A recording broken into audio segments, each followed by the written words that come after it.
Hi, everyone, and welcome to our final episode for the year 2024.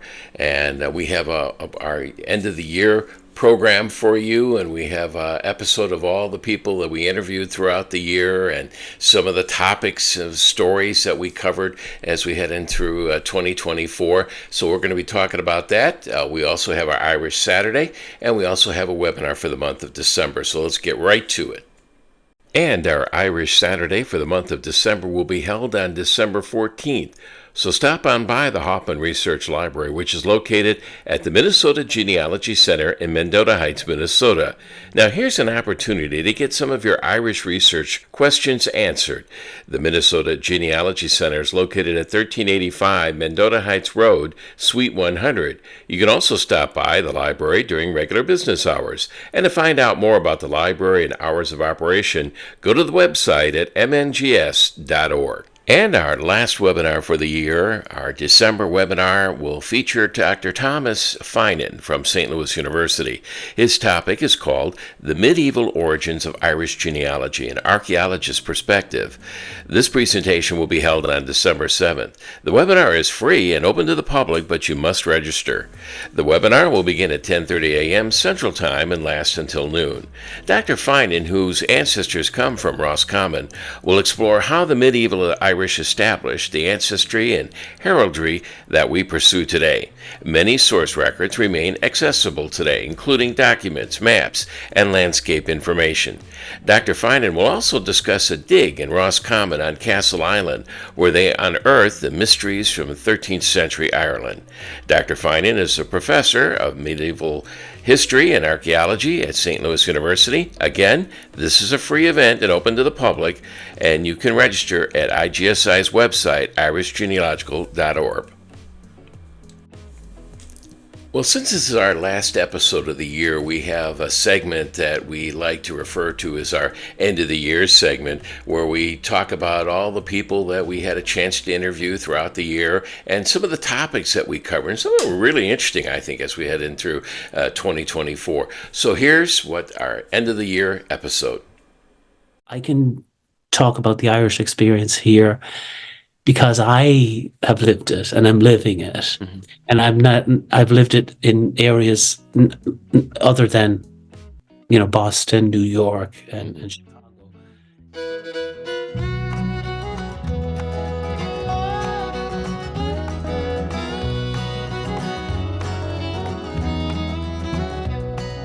A young man raced by in the fast lane.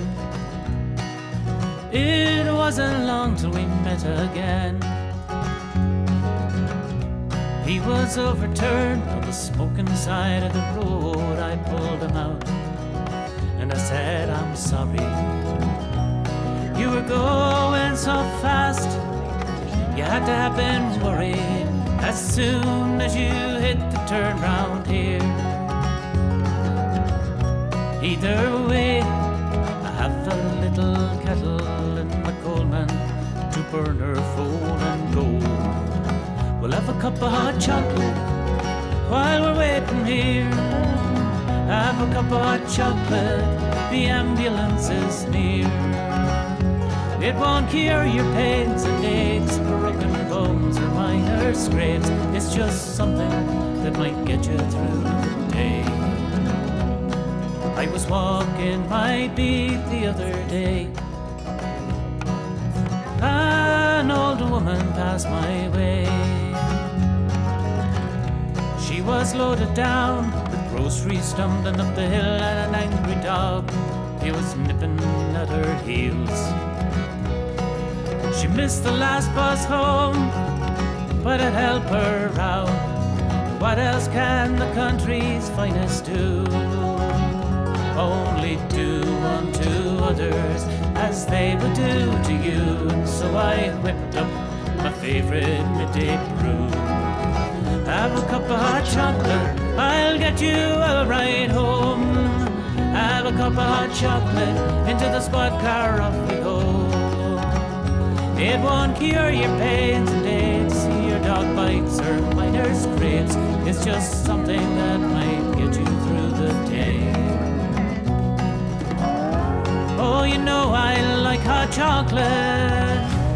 But there's people now giving me advice for free, and I don't agree that in every situation it's the number one top priority. And I disagree, 'cause it works for me. I disagree, 'cause it works for me.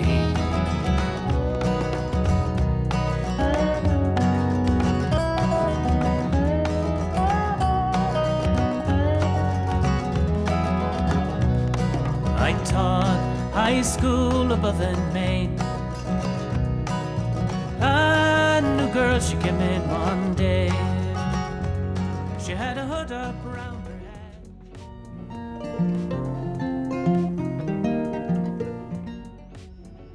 Welcome back to the Irish History Minute with IGSI. Today we're going to talk about the Irish calendar over the centuries.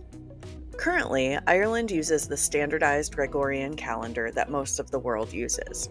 That has been the case since 1752, when the British Parliament created an act requiring all of the British Empire, which included Ireland then, to shift from the Julian calendar to the Gregorian.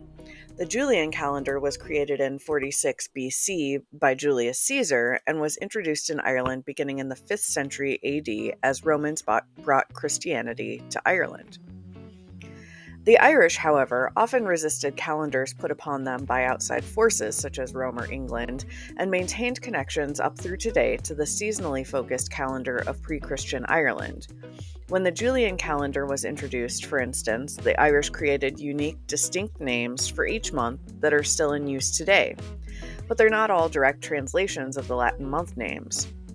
For instance, in Irish, November is Samhain, named after the important holiday on November 1st. In this way, the Irish held tightly to the holidays of their roots. Samhain is one of 4 important seasonal holidays dating back to pre-Christian Celtic Ireland. The others are Imbolc, Beltane, and Lunasa. Imbolc marks the beginning of spring and was converted by Christians to St. Bridget's Day.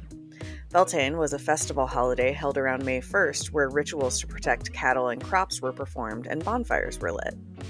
Lunasa marks the beginning of the harvest season and was considered a funeral feast for the earth goddess.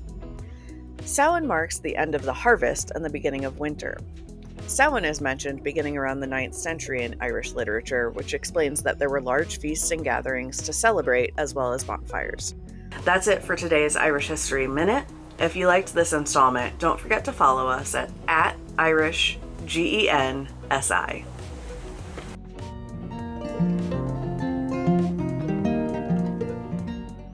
And that's how we're going to wrap up 2024. Thanks for joining us, and thanks for all the folks who were with us this past year and had a chance to talk to us about some of the activities that they're involved in 2024. And we certainly thank you for joining us as well for this past year. I want to wish you all a very happy holiday, and of course a very happy new year, and we will see you again coming up in 2025.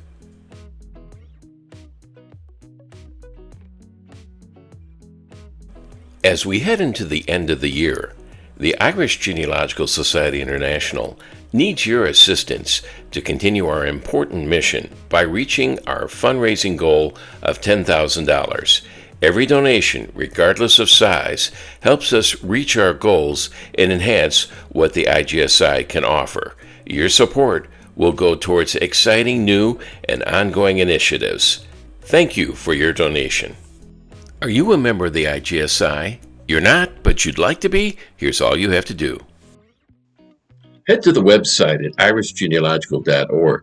There you'll find the join link on the left side of the page, and that's where you can sign up and become a member. You can also register for any of the webinars this year on the website as well, and as a member you can also see past webinars from the previous year. And besides enjoying all the members' benefits, you can always sign in and go over many of the programs and services that the IGSI has to offer, and that would include viewing past webinars, surname interests, the e-newsletter.